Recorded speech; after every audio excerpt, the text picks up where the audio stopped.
अस्सलाम वालेकुम, आदाब।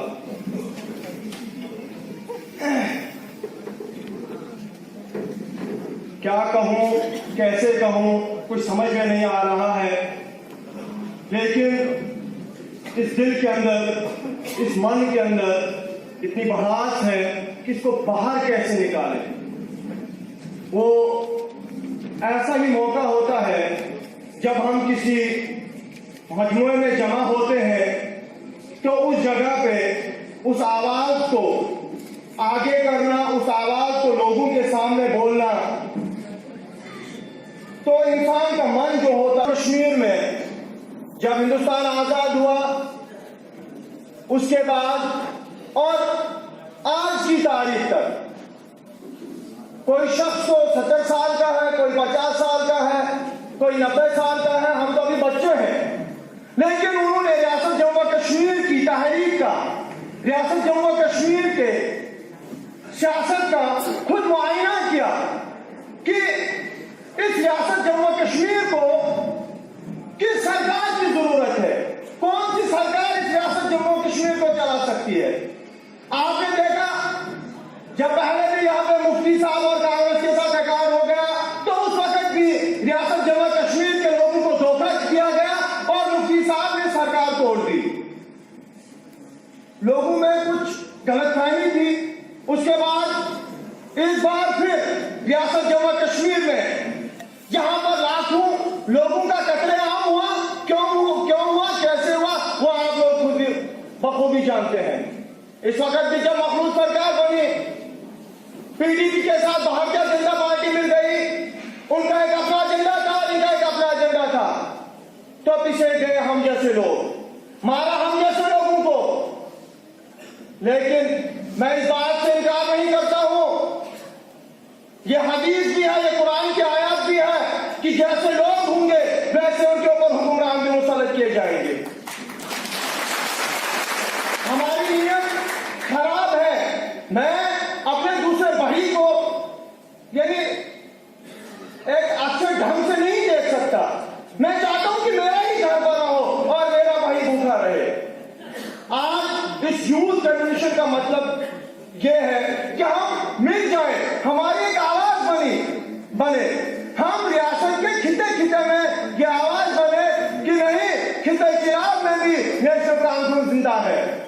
खिते चिराग से भी कोशिश करनी है कि हम अपने उम्मीदवार वहां भेजें। जब हमने 2014 का गली गली पोचे का दौरा किया, उस वक्त तो एक बहुत बड़ी लहर थी। हम ये सोच रहे थे कि इस वक्त हमारी खिते चिराग से 4-5 एमएलए जाएंगे, लेकिन बदकिस्मती हमारी है, हम रातों रात छुट्टियों में होता है। इस वक्त अगर आपके पास बिजली नहीं होगी तो आप बिजली वालों की माहबहन कर लेते हैं। अगर आपके पास सड़क नहीं है, आप सड़क वालों की माहबहन कर लेते हैं। अगर आपके पास पीने का पानी नहीं है, आप उनकी माहबहन कर लेते हैं। लेकिन वो लीडर, एक ऐसा लीडर जो आपको आपकी अगले तक नहीं चाहता है, आप उसके लिए जिंदाबाद के नारे लगाते हैं। वजह क्या है? वजह सोचने की है, अपने जमीन को जगाओ। यहां पे इतना बड़ा जमे गफीर इस वक्त जमा है, अगर यही जमे गफीर बाहर जमा हो जाएगा तो लोग कहेंगे ना यूथ आया हुआ नेशनल कॉन्फ्रेंस। हमने देखा, मैं रियासत के हर खिते में गया और हर खिते से मैं मुआवजा करके आया कि इस वक्त कौन सी सरकार कहां पे बन रही है, कौन सा मैंने कहा क्या कर रहा है। वजह है मेहनत की। मैं नेशनल कॉन्फ्रेंस के कारकुनान से गुजारिश करता हूं कि अगर खालिद साहब ने 2014 में इलेक्शन हारा, लेकिन 2014 से लेकर इस वक्त तक आपने कितने जलसे किए, आपने कितने इलाकों का दौरा किया। इस वक्त हम किस मुंह से एक इंसान को ये बोलेंगे कि आप हमें वोट करो, वो बोलेंगे 6 साल या 5 साल आप कहां थे। शक्तिराज परिहार ने नरेगा में सियासत चलाई, अब्दुल मजीद वानी ने नवसाज नरेगा में सियासत चलाई, क्या हमारे पास कोई एमएलसी नहीं था। इस वक्त अब्दुल मजीद वानी ने 15 लाख रुपए अपने घर के लिए लाया।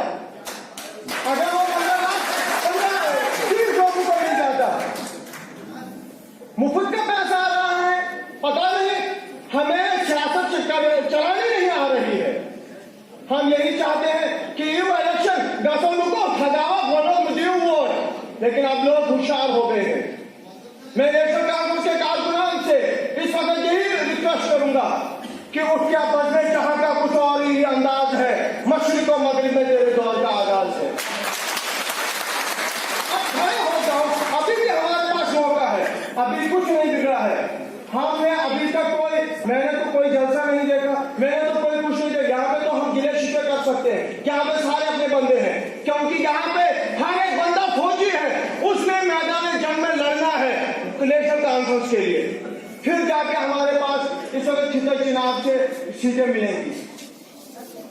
तो मैं यही कहूंगा कि अगर इस वक्त आप खड़े हो जाओगे, अगर इस वक्त आप घर से निकलोगे, तो वो वक्त दूर नहीं, हम जिला डोडा में नहीं, खितर चुनाव में खालिद अजीज सरोगी साहब को असेंबली में भेजेंगे। कोशिश तो हमारी नहीं रहेगी। हमें तो कुछ मैं कहता हूं कि हमारे जो वोटर हजरात हैं, सबसे बड़ा नाराज तो वही है। तो मैंने ब्लॉक प्रेसिडेंट साहब को बोला था, बड़े ब्लॉक वालों को बोला कि कम से कम हर पंचायत से, यहाँ पे शादाब साहब दवा है कि हर पंचायत से 5-5, 6-6 वर्कर लाओ, ताकि हम उनके लिए कुछ सेटलमेंट करें। बोले हाँ करेंगे। अगर इस वक्त यहाँ पे इतना था, मुमकिन है कि हमें फिर बस स्टैंड में जलसा करना पड़ता, क्योंकि लोग मर गए, लोगों को तसल्ली हो गई है। लेकिन खुदारा इस पैगाम को आगे पहुंचाओ। अगर रियासत जम्मू कश्मीर को कोई सरकार चला सकती है, वो नेशनल कॉन्फ्रेंस सरकार है। ये बात मैंने कश्मीर में नहीं कही सरकार को कि हमें सिर्फ जोड़ने की जरूरत है। इधर से बाहर निकलेंगे, हमें तो होता है घर का बेटी लंका डाले, हमें तो घर के ही दुश्मन होते हैं। तो मैं यही कहता हूं कि इधर से जब हम बाहर निकले तो हम वो पुराने वर्कर नहीं होने चाहिए। मुझे ये दर्द होना चाहिए कि मेरा हमसाया मेरे किरदार से ही खालिद साहब को वोट देना चाहिए चाहता है।